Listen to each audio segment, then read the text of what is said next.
Hi hello welcome to my channel my dear friends. ನಾನಿವತ್ತು ತುಂಬ ಸುಲಭವಾಗಿ ಶೇಂಗದ ಸಾರು ಹೇಗೆ ಮಾಡೋದು ಅಂತ ಹೇಳ್ಕೊಡ್ತಾ ಇದ್ದೀನಿ. ಬೇಕಾಗಿರುವಂತಹ ಪದಾರ್ಥಗಳು ಮೇನ್ ಇಂಗ್ರೀಡಿಯೆಂಟ್ ಅಂದರೆ ಕಡಲೆ ಬೀಜನ ಹುರಿದು ಪುಡಿ ಮಾಡಿ ಇಟ್ಕೊಂಡಿದ್ದೀನಿ, ಮತ್ತು 2-3 ಸ್ಪೂನು ಅಚ್ಕಾರದ ಪುಡಿ, ಕೊತ್ತಂಬರಿ ಸೊಪ್ಪು, 1 ಕಪ್ ಟೊಮ್ಯಾಟೊ, ಒಗ್ಗರಣೆಗೆ ಎಣ್ಣೆ, ಜೀರಿಗೆ, ಸಾಸಿವೆ, ಕೊತ್ತಂಬರಿ, ಬೆಳ್ಳುಳ್ಳಿ ಮತ್ತು ಅರಿಶಿಣ ಮತ್ತು ಸಾಂಬಾರು ಪೌಡ್ರು, ರುಚಿಗೆ ತಕ್ಕಷ್ಟು ಉಪ್ಪು. ನಾನಿಲ್ಲಿ ಶೇಂಗಾ ಕಡಲೆ ಬೀಜನ ಸ್ವಲ್ಪ ನೀರು ಹಾಕಿ ರುಬ್ಕೊಂಡಿದ್ದೀನಿ. ಇದನ್ನೇನು ಹುರಿಯೋದು ಬೇಡ, ಹಾಗೆ ರುಬ್ಕೊಂಡ್ರೆ ಸಾಕು. ಇಲ್ಲಿ ನಾನೊಂದು ಪಾತ್ರೆಗೆ ಎಣ್ಣೆ ಸೇರಿಸ್ತಾ ಇದ್ದೀನಿ.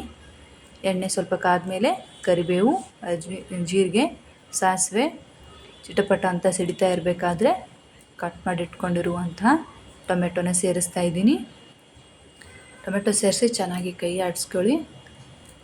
ಚೆನ್ನಾಗಿ ಮಿಕ್ಸ್ ಆದಮೇಲೆ ಇದಕ್ಕೆ ಸ್ವಲ್ಪ ಅರಿಶಿನ, ರುಚಿಗೆ ತಕ್ಕಷ್ಟು ಉಪ್ಪನ್ನು ಸೇರಿಸ್ತಾ ಇದ್ದೀನಿ.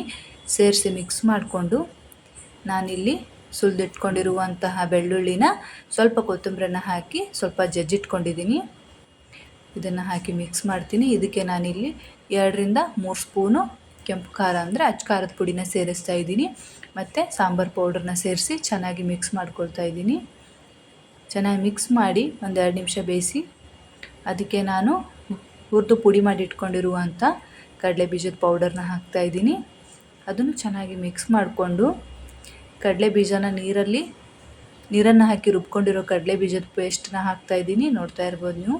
ಇದನ್ನೇನು ಹುರಿಯೋದು ಬೇಡ, ಹಾಗೆ ಪೇಸ್ಟ್ ಮಾಡಿಕೊಂಡ್ರೆ ಸಾಕು. ಹಸಿದಾಗಿನೇ ಹಾಕಿ ಚೆನ್ನಾಗಿ ಮಿಕ್ಸ್ ಮಾಡಿಕೊಂಡು ಒಂದು ಕುದಿಸಿದ್ರೆ ನೋಡ್ಬೋದು ನೀವು ಹೇಗೆ ಕಾಣಿಸ್ತಿದೆ ಅಂತ. ಇದಕ್ಕೆ ನಾನಿವಾಗ ಒಂದು ಲಿಡ್ ಚೆನ್ನಾಗಿ ಮಿಕ್ಸ್ ಮಾಡಿಕೊಂಡು ಒಂದು ಲಿಡ್ನ ಕ್ಲೋಸ್ ಮಾಡಿ 5 ಮಿನಿಟ್ಸ್ ಸಣ್ಣ ಉರಿಯಲ್ಲಿ ಬೇಯಿಸ್ಕೊಳ್ತೀನಿ. ನೋಡ್ತಾ ಇರ್ಬೋದು ನೀವು ಹೇಗೆ ಬಂದಿದೆ ಅಂತ. ಈ ಥರ ಬಂದರೆ ನಮ್ಮ ಶೇಂಗದ ಸಾರು ರೆಡಿ ಅಂತ ಅರ್ಥ.